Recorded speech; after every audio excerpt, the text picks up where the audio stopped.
Take us back to your youth. Oh, shit. Take us back to the Czech Republic. I mean, that's kind of where everything started. Czechoslovakia back then. Well, Czechoslovakia, yeah, back then. That's why you're here, because it was Czechoslovakia. Yeah, communism and all that. Yeah. Yeah. Yeah, well, if you want me to... Well, where did the dog training, how did this develop? I mean, as far as you remember. Well, how it developed, it's a story of my life, It started probably when I was like 4 years old, and my mother's side of my family were all photographers. And so my grandfather was in photography, died in concentration camp. And then my grandmother was, and then my mother was also a professional photographer. So my mom gave me a camera when I was like 4 years old. Imagine that, 4-year-old kid camera, right? Mm-hmm. But back then, she gave me a camera, and she set up the aperture and the shutter speed, right? Mm-hmm. And she said, back then you got to do it manually, right? Yeah. So you had that light meter, or she looked outside, said, okay, this is it. And she handed me the camera and says, go take some pictures. For you? Yeah, yeah. Go ahead. Yeah, so I went outside, walked around the block, and there was this dog tied up in front of a drugstore. And so I took a picture of it. So it was the first picture I ever took was a picture of the dog. Yeah. It's kind of interesting, isn't it? Look, when you think about how I end up, right? I've been training dogs. Even so, I studied engineering geology and hydrogeology, and so even so I studied geology and probably could make much more money doing geology and dog training. When I came to America, I decided to go with dog training eventually. And so that was the first thing, and then my encounter with dogs, and then the second thing, I was at my grandma's quite often in Prague, in quarter of Prague called Podolí, and again I was like 4 or 5 years old, and she would say, "Go play outside." Can you, just as a side note, back then it was completely different, right? I mean, you let the kid go out, 5-year-old kid, alone playing on the streets, right? Yeah. I used to get beer from my father in Hungary. At 10 years old. Yeah, so did I, man. My father would say, "Go get me a beer." So you go and visit a pitcher and to the bar and cross the street, and they pour you beer, and no, it won't work out here now. And so anyway, I was in my grandma, and there was like a hill, like a table mesa kind of thing. It was kind of flat on top. And I always liked to go up there. It was really tall grass and stuff. And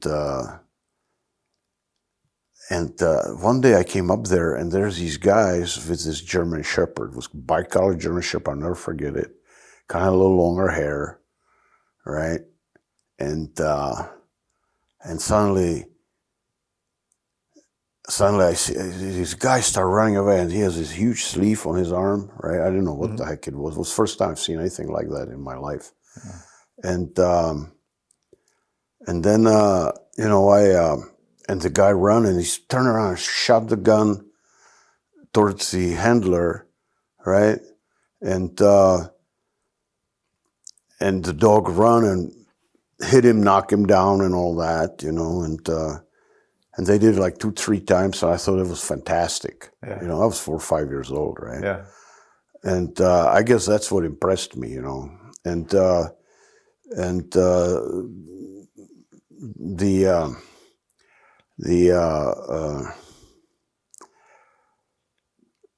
then the guys were like talking, and all that when I went. So I used to come up there and kind of look at them, and they were there periodically doing it, and I just thought it was great. So that's when I started. And then I did some training in Europe and all that, obedience, protection, and all that. I was dragging stray dogs in home, and my mom always send me away, said, "Get that dog out of here," right, and all that.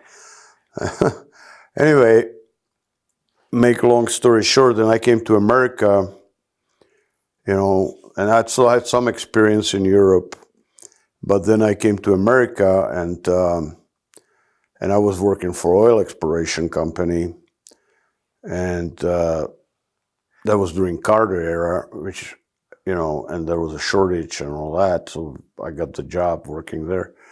And when we were up in the mountains in winter, the nature of the exploration was that we shot the dynamite, and the earth vibrated, and there's like little geophones which pick up those vibrations. From that they figure out the structure of the geological structure, which was salt dome. And if there was a salt dome, usually in the middle of the salt dome, as the layers are going like this, they make a little pocket, not a little giant pocket actually. And in that pocket could be either oil or natural gas, so that the companies like Chevron or whatever or Exxon wouldn't drill haphazardly. They would always drill through the top of the salt dome and find oil. That's what we were doing. Okay, and because during Carter era, I don't know if anybody remembers, it was in '80s. There was such a shortage of gasoline that you could buy only like 5 gallons a day, right? And so this was just booming, this type of industry. So we were shooting summer or winter all year round at first, right? And when we were shooting, we tripped avalanches sometimes, you know, up in the mountains. You know, the blast was 50 pounds of dynamite or 80 pounds of dynamite, depending on where we were. It would trip the avalanche, right? And so I contacted the company and said, hey, we have these avalanches. I can train a search and rescue dog, so in case somebody get caught. Mm-hmm. And we had some close calls. As a matter of fact, we shot an avalanche once. It was a Pine Peak Mountain, I think, in Utah by Salina. And some guy rode this giant chunk of snow size of a boxcar, like hundreds of yards down the mountain and all that. Nothing happened to him. He just got a nice ride out of it. But, you know, people could get killed, in other words. So they said, all right. So I had already some dogs, and so we trained them search and rescue and all that. And I was a lot involved with search and rescue up in Wyoming after that. And I started first search and rescue outfit with a guy named Tracy Hansen. Sold the dog or donated the dog to Teton County Sheriff's Department when Roger Millward was a sheriff there. And we trained the dog, something which supposedly doesn't supposed to be done, but it was a personal protection, like a police dog protection, and search and rescue at the same time, right? Yeah. Which right now everybody would say that's crazy, but it's not, believe me. But I don't want to get into that part. And so we started first search and rescue dog group, basically, in the state of Wyoming. There were some search dogs in ski areas, like Teton Village had a search dog. That's the only one I can remember and it was a Labrador Retriever. And so we started working those dogs and all that. And I trained about, I don't know, maybe I've worked with about 150 dogs for search and rescue. And then I would say about 1/3 of them or 1/5 of them actually end up being real search and rescue because people come and go, you know. Yeah. And we got training. We were working with. We got a lot of support from Utah. Search and rescue outfit, mainly Nancy Huckmeister and Dick Epley, you know, and I learned a lot from them as a search and rescue, you know. And and of course, you know, when I was in Czech, I did a few times a little search and rescue there also with with dogs. I played the victim and stuff. So, you know, I get kind of dragged into it. Yeah. And then I bought these two dogs. It was Timber and Lady. I bought them here in the United States. in a place called Shiloh Shepherds back then, where they still were doing German Shepherds. And but I didn't necessarily think they were good dogs, but I remember in Czechoslovakia, the dogs over there, which I worked with and which I saw around and all that, and it was completely different than anything I've seen over here. Yeah. Right? And so I contacted, I started getting demands for the dogs. A little bit, hey, can you get me a dog, right? Anyway, so I got me a dog. It was a female. From the Czech. From Czech, okay, yeah. And this was early 80s or mid? Yeah, kind of mid-80s. Okay, just so that people know, like a little timeline here to, right. And so I came to the United States, I cannot even remember. Late 70s, you said it was like 79, between 79 and 81, somewhere there. And so I contacted this guy. I just got a magazine from Czech, it was called Pes přítel člověka, which means dog, man's friend. That was the name of the magazine. And there were ads, so I looked it up, and there was this guy and he was doing he was doing working dog and also show dogs. Back then, there was no distinction, okay. Right? And his name was Ota Melon, and I contacted him, and he got me, first dogs and all that. That was even before Ginopo or anything like that. And he started providing me dogs, but the demand grew so much that he couldn't keep up, right? So he said, you should contact, he was a vet and he had his own practice, and it was just beyond his time capacity. And so he says, you need to contact this guy, right? And I've heard of him. It was Jiří Novotný, and he was in charge of breeding dogs for the Czech Border Patrol. So he was all Czech region, and eventually Slovaks also start doing dogs. So he helped them out. And he had this tremendous program, 5 bloodlines, And so I remember the call the first time. So I got the phone number on him. I was already in the United States. I was in Wyoming at the time. And I called him and I said, hey, I remember a conversation like today. Of course, it was in Czech and not in English.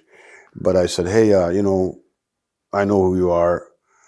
And I'm just curious if you want to import dogs, working dogs to the United States, because what they have here is just not that great. Yeah. And I remember like today, man. And he was quiet, It was just one sentence. I thought, hey, would you want to import the dogs for me? And it was quiet, like, pregnant pause, 5-10 seconds. And then he said, yes. That's how it all started here in the United States. So I was the first one who brought these dogs in, and he started doing dogs and all that. And then I went there a few times and also brought dogs back. And it was in the era where the communism, died out, basically. And so the borders were kind of semi-lax, but not really lax. Yeah. And it was really hard to officially export dogs from Czech Republic into the United States. It was still the communist thing going on, kind of the attitude and all that.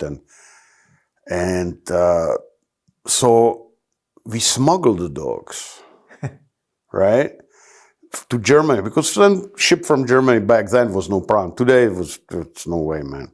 But back then, it was no problem. You just go to the airport, say, I want to ship these dogs. It's okay, and you ship them. Now it's completely different ball of wax. But back then, I remember once I was going across the border, I had 5 German Shepherds in the trunk of a car, right? And they were used to it. People would say, oh, that's cruel.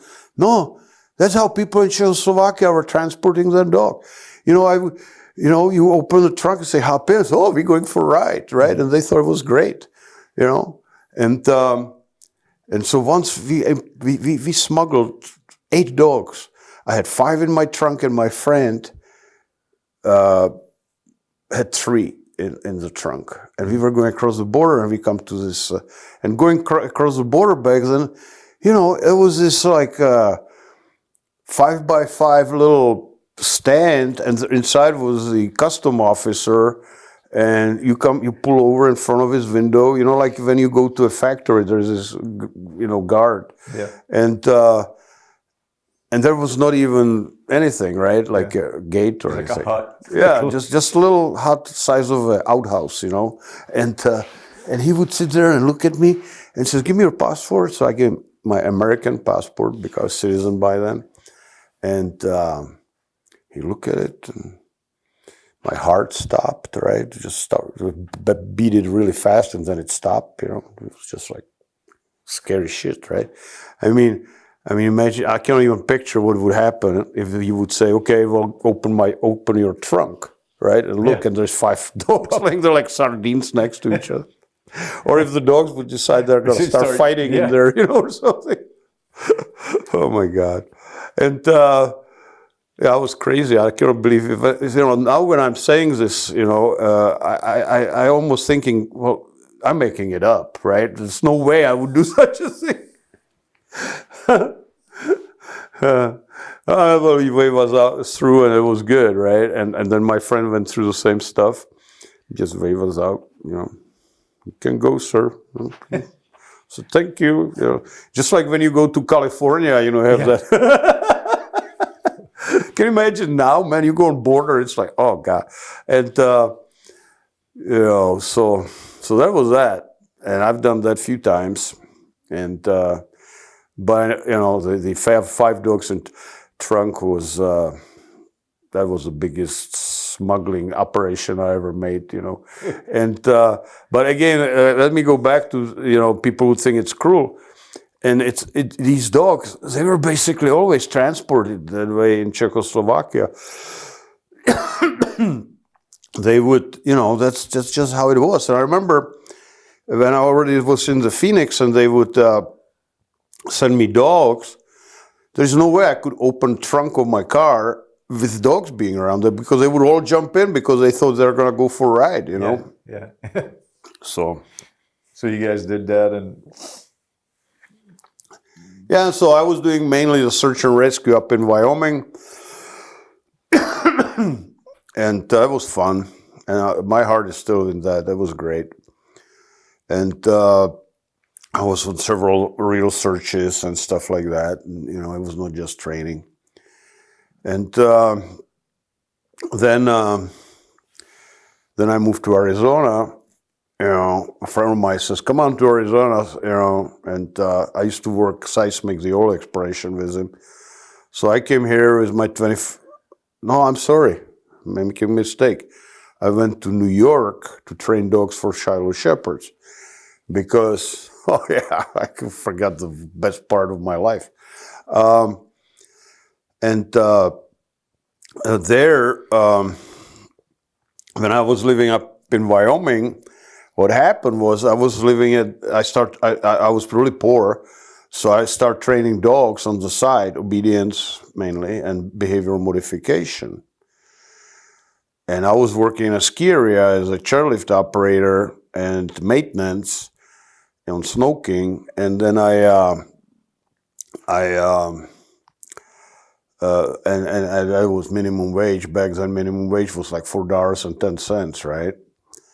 And I was just like, and I was doing also search and rescue on the side, but it was all volunteer work. And then you know, I was living at this place which was like a kennel, and they had a little cabin, and I lived in that cabin, like a guest house cabin, right? I lived in that cabin. They rented it to me, and I had 7 dogs at that time. And one day, the landlord, he was a nice guy, you know. He came and he says, "You know, you got to move out because I'm selling the property, and you just need to find a different place." So I got out, and it was really hard to find a place with 7 dogs in Jackson, right? Yeah. And so I said, when I was working seismic, I camped a lot outside in woods, for a long time. And so I decided to camp out, right? And I was working for, then I quit the smoking because it was just not paying enough. I could barely get paid enough to buy gas to go to work. So the money I was making mainly was through the training, which there was this billboard on a grocery store, and with a pin, I would put my business card there and written for dog training call this, so people would call me. And I didn't even have a phone, right? I had a phone line, but I didn't have a phone. So there was an answering thing on the end, right? So I would go to payphone and listen to my messages, and then I called people back from a payphone, right? Yeah.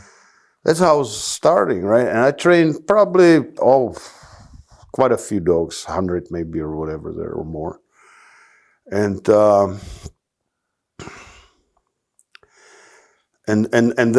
so I was mainly making money, on the dog training, and back then I was charging $275 for 10 sessions. Imagine that. That's inflation, right? Yeah. And so there's a lot of little side stories around. I can't even go into all that. But so I quit the job on the Snow King and started working for this guy named Colin Mackay, building log houses. I was peeling logs, and so I remember like today, man. First day at work, he says, well, you gotta wear gloves. And then he'd give you this drawing like you peel the logs with, right? Mm-hmm. And he showed me how to do that. He says, keep the gloves on because you will get bloody hands, right? And I remember, man, he says, and you get, there was these logs about this big in diameter. He says, when you peel them, you get 27 cents a foot you peel, okay, right? Or 33, depending how big the log was. Mm-hmm. And so I know I was there, and I peeled, first log, and I start peeling, and I did like 2 feet in about 5 hours, right? Yeah. And it was like raining with this grapple, and I was soaking wet, and it was cold, and here I am, my dog's looking at me. I'm peeling this log, on 2 feet, so I made like 50 cents or 75 cents. In 5 hours. In 5 hours, this is not gonna work. But as Musashi Samurai said, at first everything seems difficult. I stuck with it, and then I built log houses, and I had pretty good. And but as I said, I lost my place to live, so I was camping in the woods, and the log houses season ended because the snow came. You don't build in Jackson, construction stops because you get 5 feet overnight, yeah, of snow. And so I couldn't find a place to live, and so I'm camping in the woods, and winter is coming, and it's just like, Wyoming, man, 40, 50 below zero, right? And that's no BS. And as I was still working, peeling the logs and stuff, I came and building the log cabins. I come back to my camp, and somebody stole my tent, right? So now, and case of canned dog food, I mean, what a lowlife could do that, right? Yeah. But it happened. And so but they left my sleeping bags there for some reason, So I took the sleeping. So I had only sleeping bags and tarp, and I had this Jeep J20 pickup truck, 3/4-ton truck, and 7 dogs, and so the snow started falling, and so I go back to work for the ski area, and it's getting cold, and I have no tent, and I'm sleeping under this giant fir tree, right? And sometimes in Wyoming in fall, it just rains weeks, man, or week, no problem, right? And And there I am, in the woods like a mountain man with 7 dogs, man, raining. I'm sleeping under a fir tree and then it got so cold and you go, I had 2 places to camp, because National Forest didn't like us to squat in the forest, right? And I say us because there were other people, dog people doing the same thing. There was this guy named Frank Teasley, and he ran a sled dog business. I almost got into sled dogs rather than into shepherds, but then, I went with the shepherds. And he was staying, he had his dog stakes out on this island in Snake River in the middle of the woods, and he was peeling logs as I met him, right? So there were people like that. Yeah. And so eventually, it got so cold, and so I would put a tarp, and I would come, from work to my campsite, and snow everywhere, right? I mean, like a lot of snow. I'm talking like 8 feet of snow or stuff like that. And so you go to sleep, and so I throw a tarp on the ground, and 2 sleeping bags, one into each other, and throw a tarp over me, and dogs on each side, 3 dogs on each side, 1 in the foot, 7 dog night.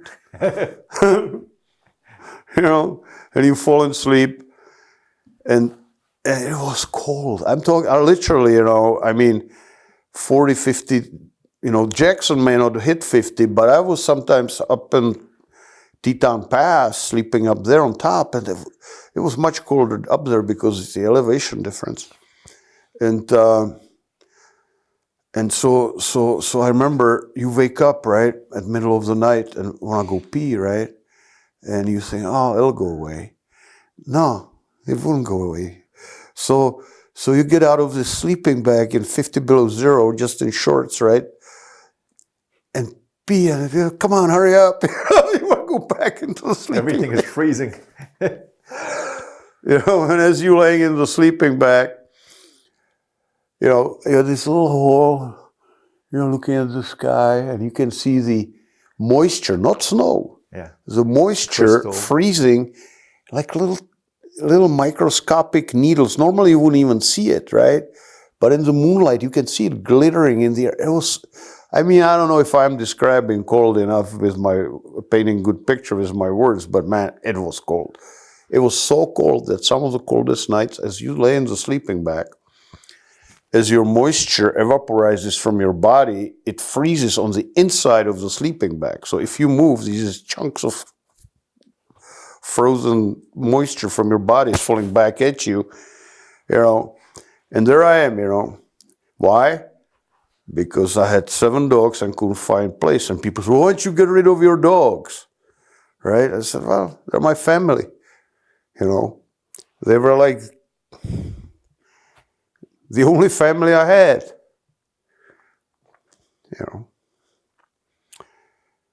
Yep. Never got rid of dogs. Never get rid of the dogs when you're in trouble, That's not to get rid of. Yeah. So, anyway,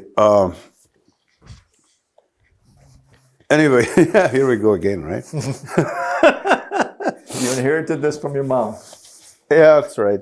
She would cry on the top of the head too. And but I never got rid of my dogs, man. And I bought my first 2 dogs, as I said, from Shiloh Shepherds. And Tina, she's gone now too. I always called her, right? And we were kind of like, we understood each other, It was just a friendship, nothing else. And we talked dogs, and she gave me always pep talks and all that. And I was standing in Wilson by the post office there, in that little Wilson store, and on the porch over there, they had a payphone, which most people these days probably forgot what it is or never seen one. And I'm throwing quarters in there, talking to her, before I go sleep in my sleeping bag. It's in 40 below zero or 50. And we talking and all that. And my girlfriend left me, you know, I was just desperate, man. I just said, the hell, what am I doing, right? And so I'm whining once on the phone with Tina, and she's in New York, you know, Czech Shepherd was in New York, and she says, why don't you just come here? I'll give you a roof over the head, and you can train dogs for me, right? And so I said, all right, that cannot be any worse than here, right? Yeah. And so I count my money, and I had this giant gas-guzzling Jeep 360 size engine, you know, 3/4 ton, just big gas guzzler. And I figured out, well, how much is it going to cost me to make it to New York, right? Yeah. And it was $600. I could make it for $600 to New York, which was like 500 miles or something like that. Yeah. And I had just about enough money for that, right? Saving. So I loaded my dogs and my meager possessions and headed to New York. And I trained dogs there, protection. Tina told me a lot, you know. And Tina is like kind of very similar personality, like me, you know, like love her or hate her, right? And a pretty controversial person, but you know, when I got there, she says, that's another story, you know, about my being Christian. She says, I didn't know this. When I arrived there, you know, she says, well, you know, I give you this job and you have free access to the refrigerator and you will stay in the training area over there and train dogs obedience and protection for me and all that. And I said, okay. She says, and there's one more. We have Bible study in the evening every day. You know, but that's a long story that's a parallel story about me always craving to understand God and Christianity, but I could never, you know, get there myself. And it almost seems like the God nudged me that way, you know, but that's another story, you know, but, and so Tina, you know, so she gave me watch these videotapes about, what was it called? Left Behind. It's about rapture, and it was kind of like series, right? Mm-hmm. And I always and so you know, you cannot train dogs all day, so it was really boring, kind of actually in between, because I didn't have enough money for gas or nothing. I was basically there for room and board, and when we sold the dog, she would give me like 10% of what she made, right? Mm-hmm. So you know, I didn't have much money. So I was watching these videotapes, and one day, boom, suddenly I become Christian, right? Just like that, man, boom. I remember the day to a second. People say you can always tell and remember it for the rest of your life, the date, but I don't remember dates, but I know the moment. You know, and so I became Christian. It was an interesting part, since I'm talking about this, was because we were going through these Bible studies. She gave me a Bible, and I kept reading it. It was King James Version. I barely spoke English, right, still. I mean, I spoke some, but it wasn't like now. And all that ancient language, right, the English, you know, the archaic language. Yeah. I couldn't read it. I just couldn't, right? But then, after that moment when I became a Christian, you know, I picked up the Bible and I could read it like a novel. It was amazing. To me, it was a miracle, and proof to me that there's God, right? I mean, you know, people want to prove, well, that was my proof. Yeah. How could I one day not be able to understand one little part of it, and I had to use dictionaries and translate it, and I still couldn't do it. Even so I understood every word, yeah, what it means, I didn't understand the sentence. It was like legalese for me, you know. Yeah. And so so and the next day I could understand everything. Yeah. I could even understand words I didn't know, just like day before. Yeah. You know, it was just like, it was amazing. It was, anyway, A miracle. miracle to me anyway, it was. Really? And then I learned that that's actually pretty common from other people. And so anyway, let me think where I'm going to go with this. You stayed there for how long were you there? Oh, well, then, I don't know, like a year or something. And then I trained a lot of dogs, their obedience and protection, and worked with some police dogs and stuff like that. And then I went train dogs for Kimbertal kennels, right, from Shiloh, and then I went back to Shiloh, kind of back and forth a few times. And Kimbertal kennels, I probably trained more dogs in one entity than anywhere else. And I learned a lot there, man. And you know what? It was just, you just either do or die, You train this dog protection, they're Doberman Rottweilers, and they sold the training, and then I had to train the darn dog obedience in 2 weeks and protection, like at least the basic level in about 4 or 5 weeks, right? At least to reasonable level. It was like a conveyor belt training, right? Mm-hmm. There were times when I would train 40 dogs every day, right? Or maybe even more. I couldn't even remember the dog's name, man. I just went, okay, this dog, and you got up in the morning and you got to first, clean up the kennels from, they poop inside, and then I had to train. Mm-hmm. Right? And I got bit a lot there because the kennels they were like a tray inside of the kennel. It was dark. Mm-hmm. And you open the guillotine door, the dog should go out, right? And you're supposed to close the door in. And the dogs were all anxious to go out, right? So when I open the door, I assume, and you know what that means, that the dog is out. And I look inside, I couldn't see because it was really dark. So I reached my hand for the tray to pull with the shredded paper to exchange it, and there was still a dog, and he would nail you, right? Yeah. Anyway, and I trained. It was, as I said, there were times where I could not even remember the dog's names, right? So I had to look at a piece of paper, right? Yeah. What's the name of the dog? Yeah. And I couldn't even remember where I was in the training with a particular dog, right? Yeah. So I developed a system of training obedience where I would do, like normally when people train, they train command first, one command, then next command. What I did every day, all the commands, which was 10 commands, right? So that way I didn't need to know where that dog is at because as soon as I start working on all the commands, I could see where the dog is at. Right?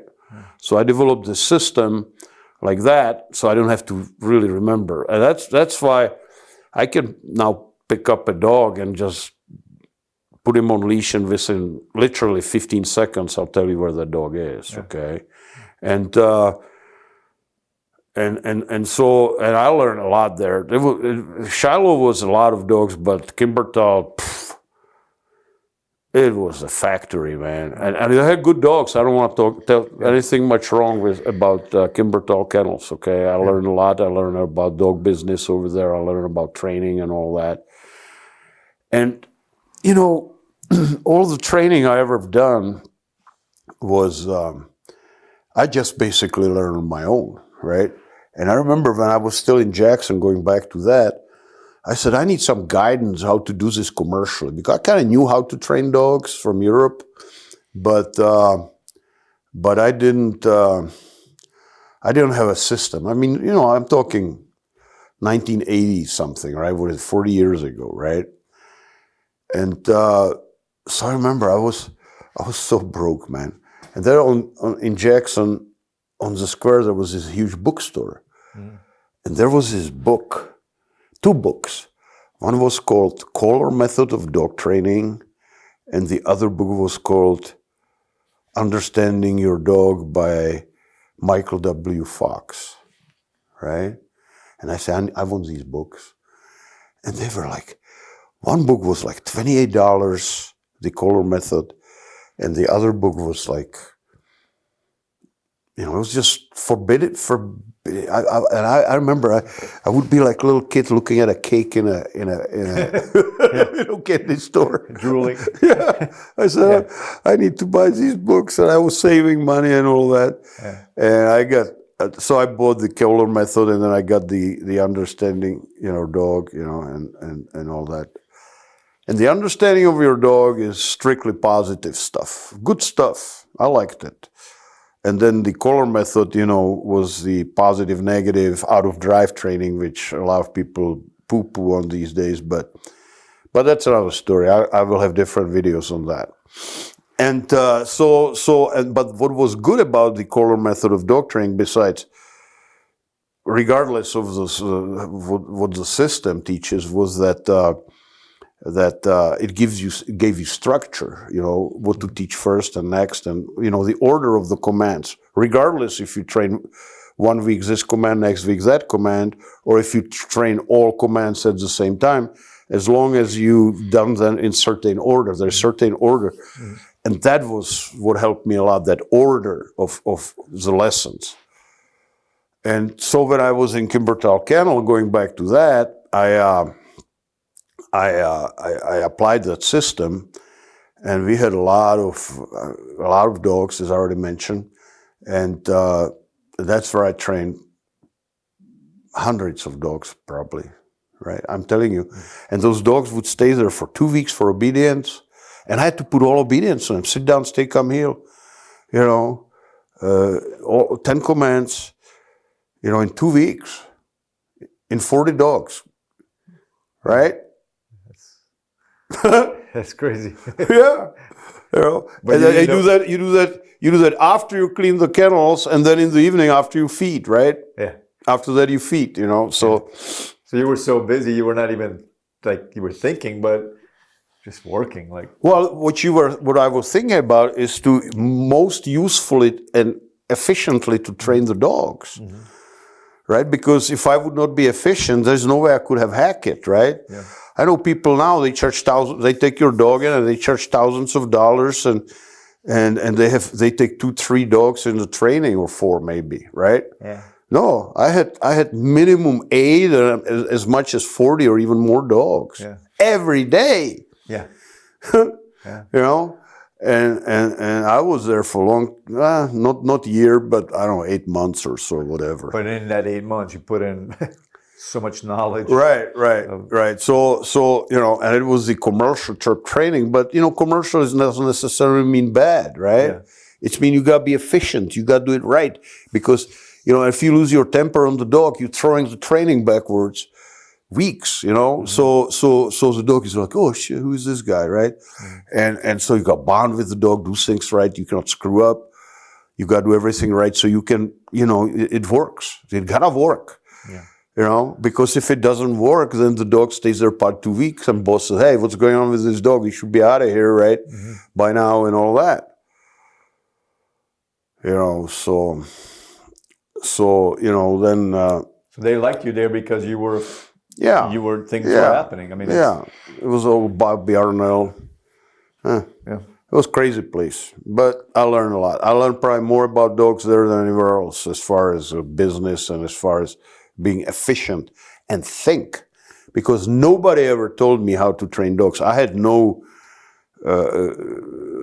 somebody, somebody say, you got to do this and pick up leash like that and go some school, which somebody would tell me, and they give you 1 dog and you stay there 6 months and pay $20,000 for them to train for them 1 dog. And no, I had to do everything myself. No internet. I mean, there was. No, there was no internet, of course. Yeah. There was no Google. I could say, oh, how do you teach sit, right? No, I had to pick up books and all that, and then, And so I was the head trainer there, and and then I quit there, for personal reasons, and went back to Shiloh, and then I and there were little cops coming and training too and all that. So anyway, and then I talked to my friend whom I work with. That's how it went. Who I worked with seismic with, and he says, "Come on to Arizona." So I came to Arizona from New York. You know, and I worked construction there and all that, and there was that's irrelevant. And I was training dogs on my own in Rochester, New York area, and there I worked with some police too. And then I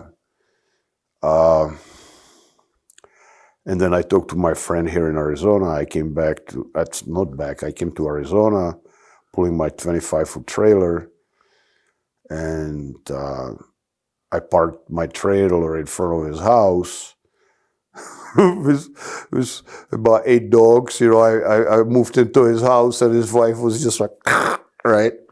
But we were buddies, right? But, you know, now he was married, right? And I understand, you know, it was a little taxing, but they were really good sports about it. But finally, you know, Mark says, "Man, you got to move out with all your dogs and shit," right? And I said, "Hey, I understand." And I started looking for jobs and a job for dog training. And I got interviewed by, I think then it was called Greater Phoenix Dog Training, and I got immediately hired, but I had to find clause of non-competing. So I said, forget it, because I want to train dogs on my own. Yeah. And then I got a job in Sun Valley Kennels. So it's Charles Sharkey. He's dead now too. He OD'd, man. Anyway, and I was also Rottweiler guy and Doberman, but mainly Rottweiler guy, and I learned a lot over there. Right, I learned basically what I teach now, the Parkey method over there, and this is still in the 80s, right? Okay, and we worked there, and the police used to come there a little bit, and we trained there, and it was again like conveyor belt training, but mostly it was protection, right? Where Kimbertal, in Kimbertal was a lot of protection, but bulk of it was obedience, and this was kind of the other way around. There was some obedience, I did some obedience, but there was another guy who trained mainly the obedience, but I was doing the protection, And there was this Parkey method. And Parkey, as far as I understood it, or still understand it, was some guy in New Mexico who was on a wheelchair. He was quadriplegic. And he developed this amazing method of training, which I'm still using, at least partially. I added a bunch of stuff on it, but in principle, I'm still using the Parkey method. I want to give him credit because that is the true protection training, okay? It's not like, you know, you teach the dog bite into pillow and then you say, okay, no more pillow. Now you got to bite the man, and dog like, where's my pillow when you give him a command, right? Yeah. And what we did, we trained the dogs. When I give you a command, you attack that man. Forget the pillows and sleeves and all that, right? Yeah. And of course, the sleeve is used later on, where but it's only used for protection of the decoy, not for teaching the dog to bite into, right? And that's where I mainly learned that, and it jived together with what I've seen and did a little bit in Europe. You know, and I still don't understand why people would train the dog to bite into equipment, and then, okay, so bite equipment, and not the man, right? And then they say, okay, now don't buy the equipment, buy the man. Why? It just doesn't make sense, right? And this guy Parkey, he figured it out, and he taught in a system which is on different video how to teach the dog to target the man from get-go, from little puppy or from young dog, from first time you start, first session, gotta be first session, so you have the right default. I say alert command and dog target the man, not equipment. Okay, and I learned that there in Sun Valley Kennels, and then you know, Charlie Sharkey was his name, and he helped me a lot too. And I met some other great trainers like Rodney Saad and all that. And from Rodney, I got this thing, go along with the dog, which you hear me saying a lot, right? Mm-hmm. I remember I trained this dog and he looked at me, you know, I was trying to force the dog to do things which the dog was not ready for, right? And Rodney would come to me and he says, you know, Zell, back then they call me Zell. You know, Zell, you need to go along with the dog, right? And I was pissed off at the dog to do what I wanted to do, right? and he says, you gotta go along with the dog. And I said, what is this smart ass telling me about, right? It's just like, I don't know what the heck he means, right? And so I don't understand. Now I do, right? You go along with the dog. You start training when the dog is ready to be trained. People say, well, when do you start doing this? When do you start doing that? They want some kind of muster where they, you know, like day one, lesson one, day two, lesson two. That's again like the collar. But when do you start it? When do you when do you switch from step one to step two, right? Or when do you start the step one? And that's what I learned from Rodney, right? Because you start whenever the dog is ready. There is no straight answer, right? And I learned that there was one of the most valuable things I learned in Sun Valley Kennels, right? So I learned there, and I trained probably well over several hundreds of dogs there too, you know, probably 200-300 dogs there. We trained protection. And so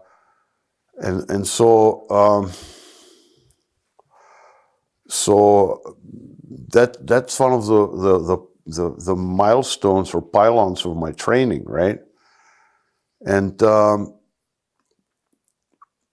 so I started developing my own system, right? From what I learned in Kimbertal, what I learned in Shiloh, what I learned in Europe, and what I learned in Parky method in Sun Valley Kennels.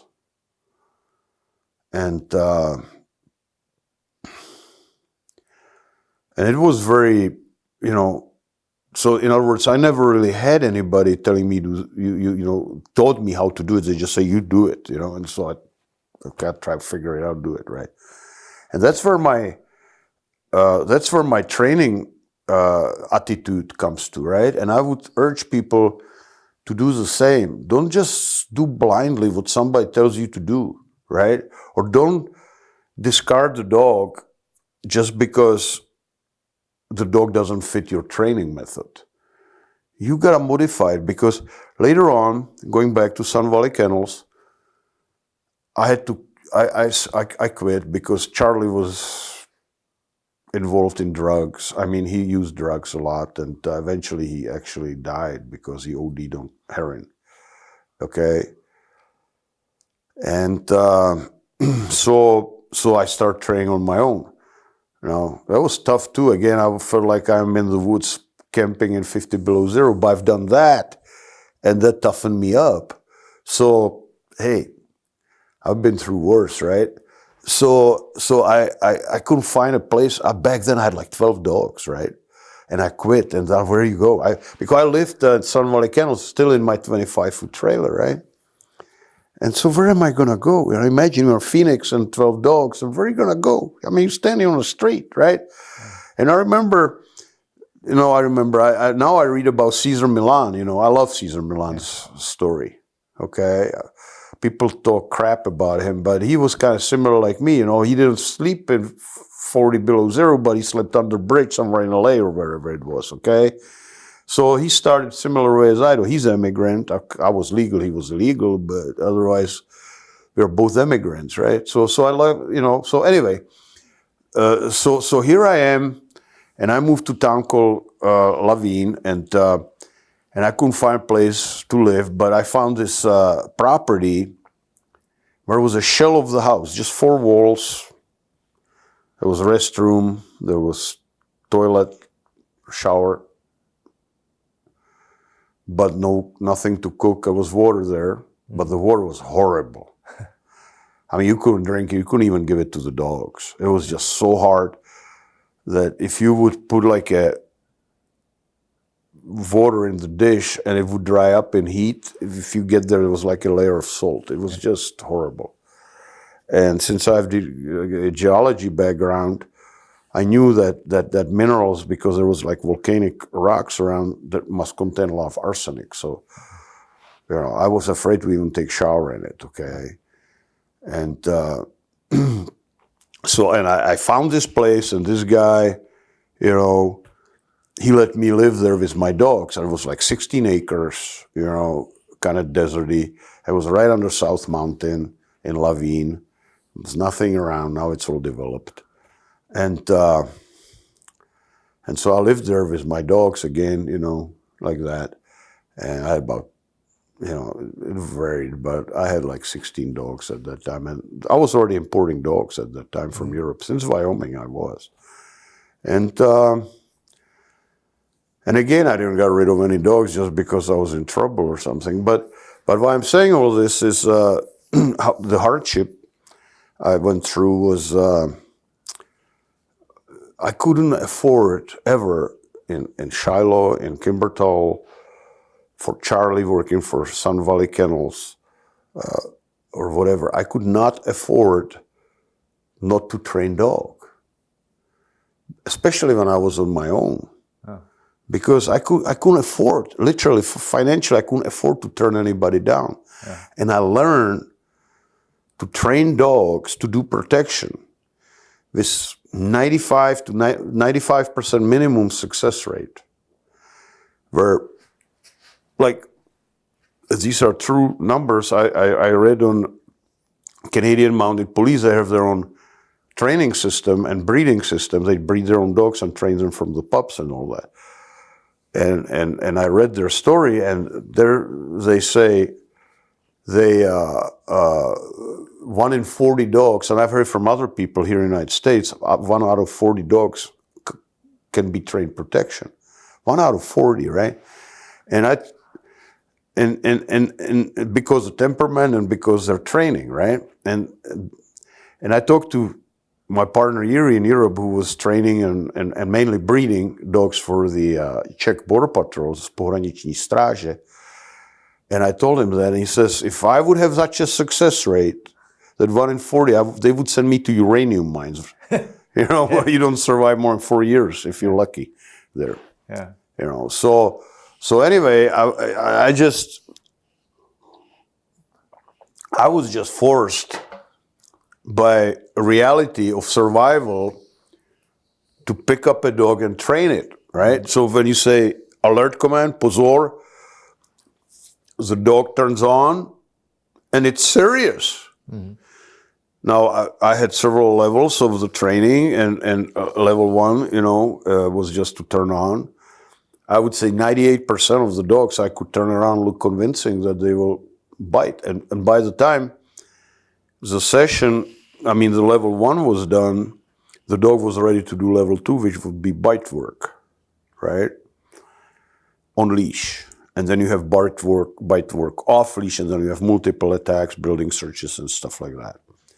And so it's like 4 levels. You ask me about levels. Well, that's one way to look at it. You can make whatever levels you want, right? Yeah.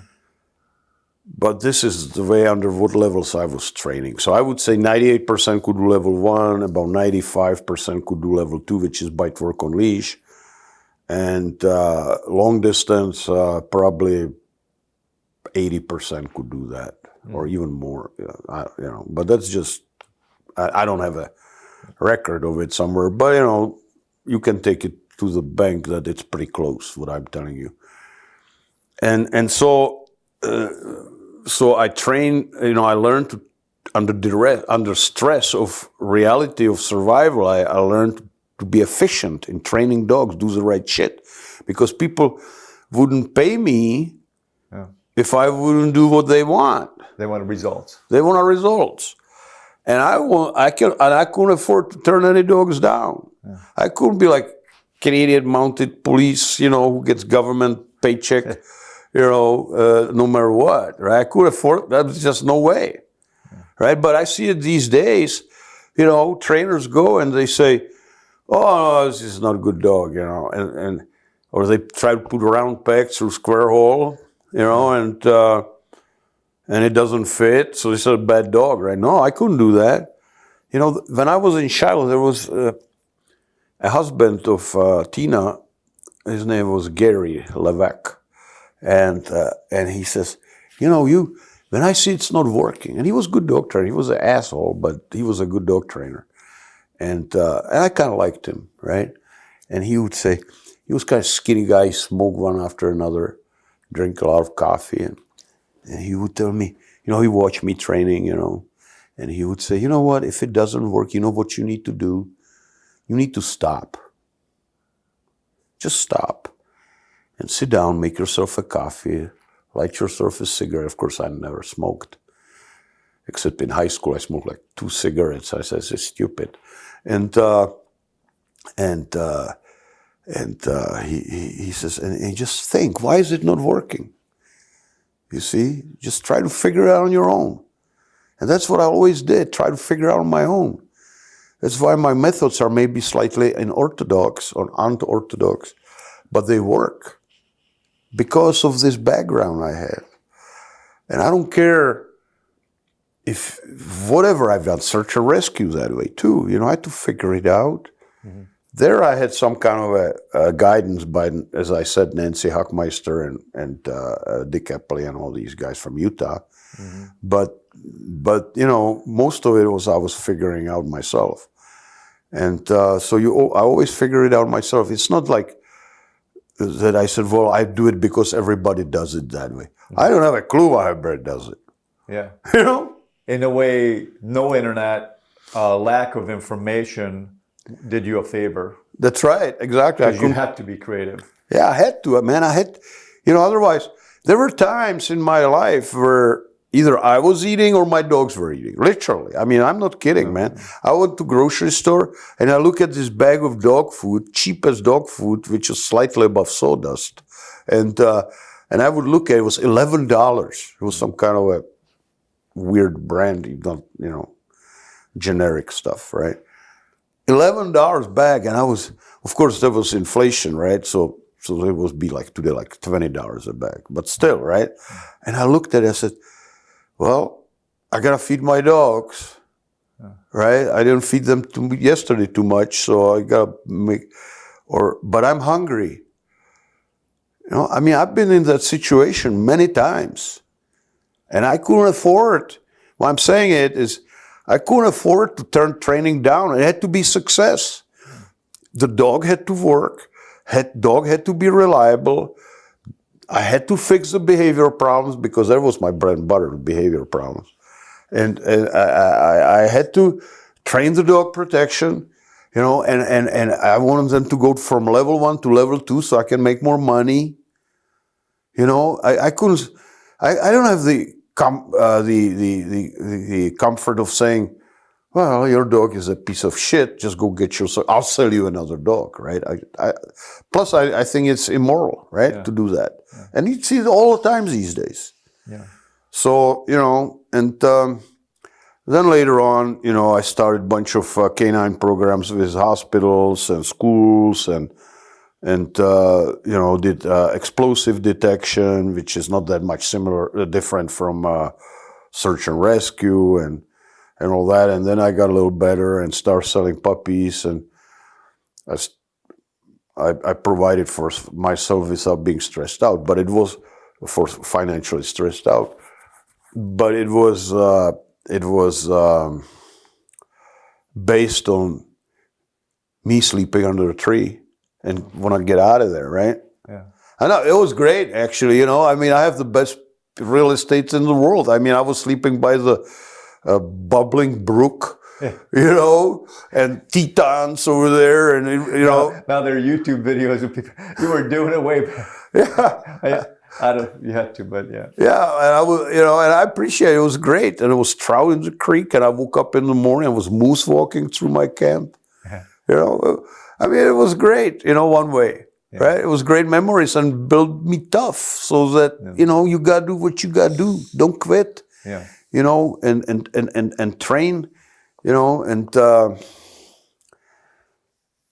don't give up, like Elon Musk, man, his ex-wife, she said thing, and she's friendly ex-wife, to him. And she says, you don't understand Elon, she says, he doesn't lose.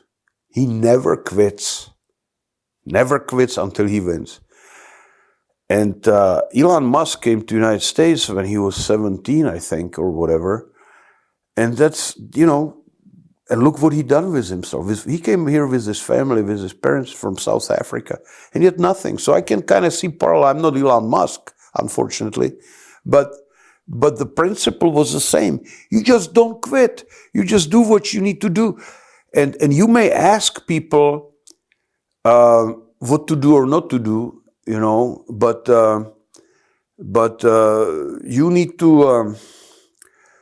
you need to try to figure out on your own and just get nudges left and right?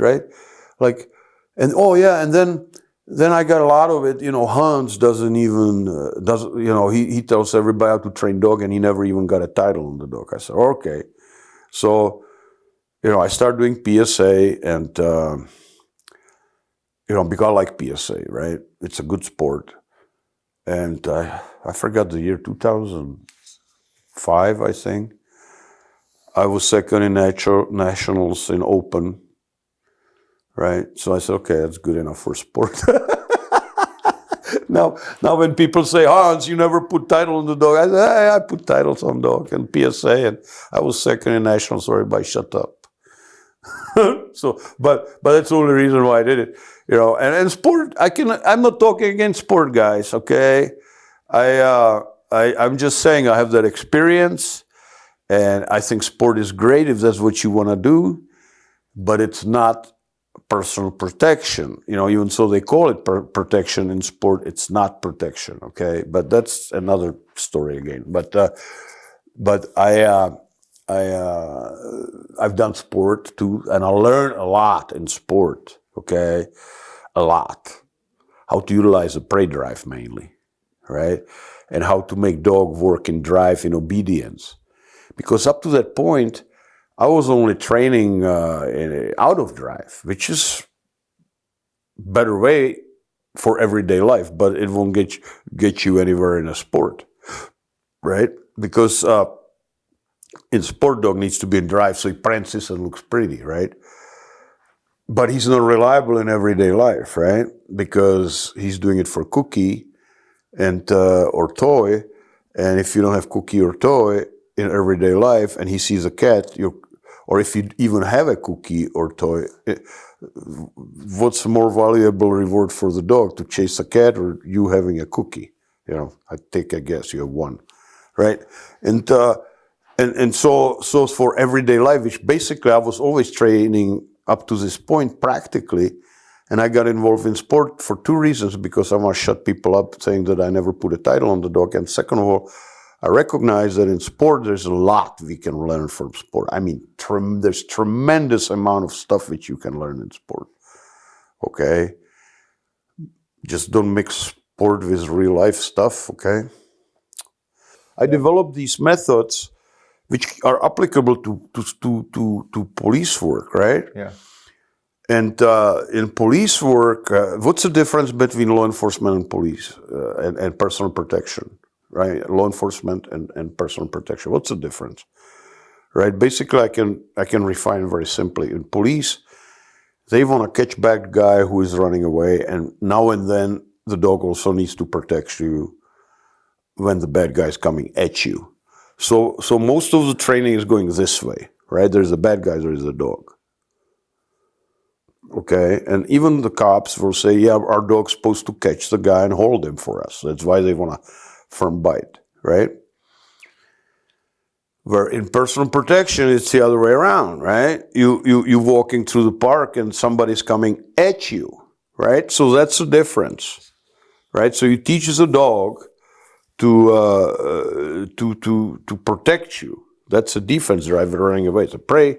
This is defense, right? And the problem with prey drive, police type training, is that they do it all in prey. And then when the guy turns around and comes at the dog and cop, which is behind the dog, and dog get kicks in the head or hit with a stick or something. He says, "Oops, I'm not in prey drive. What am I going to do with myself?" Right? And fight or flight kicks in, and now the dog is either badass dog by genetics, but not because of the training, and he'll gets pissed off and fights, right? That's in 1 in 40, right? And or the dog, especially green dog or new dog on job, not green dog, new dog on job, may run, okay? Because he's not trained to deal under stress of defense drive. He's only trained to deal with stress of the prey drive. And there's some stresses in there too. Yeah, I've worked with police agency. Mostly I've worked with the guys in Georgia, right? Gwinnett County. I've done a lot of work with them. I learned from them, they learned from me and all that. I sold many dogs there. I sold dogs to Arizona Department of Corrections, probably pushing close to, last time I asked, I don't keep count, was like 140 dogs and all that. You know, that's, you know, and I don't, it doesn't matter, man. You know, it doesn't matter. The training is training. I'm not a cop, but I know how to train dogs for them, okay? And I've done it with them. And I know what they need to do, and I've been going right along. I trained with this one guy, a police dog from Glendale. You know, I'm not going to say any names, you know, because cops don't like that. You know, I trained with Phoenix a little bit, all right, and you know, and I trained dogs and sold to North Carolina. I can't even remember. And you show up, you go back, you went back to these places, right? Right, and I worked with them and all that, okay? Mm-hmm. And I trained dogs for the security dogs for the hospitals, I already mentioned that.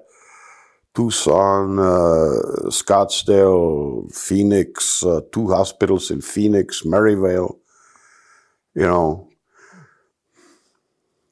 so, and people say, you never were a handler. I don't need to be a handler, you know. I train handlers, okay? So, anyway, yeah, you know, and I don't believe in diplomas, you know, and all that. You know, people who needs to say, oh, look how many diplomas I have on the wall. Obviously, they need to show that because they don't know how, you know, they have nothing else to say, okay, or not much, you know, so. I don't brag about training, who I trained with. I'm just giving you my story, how I learned, okay?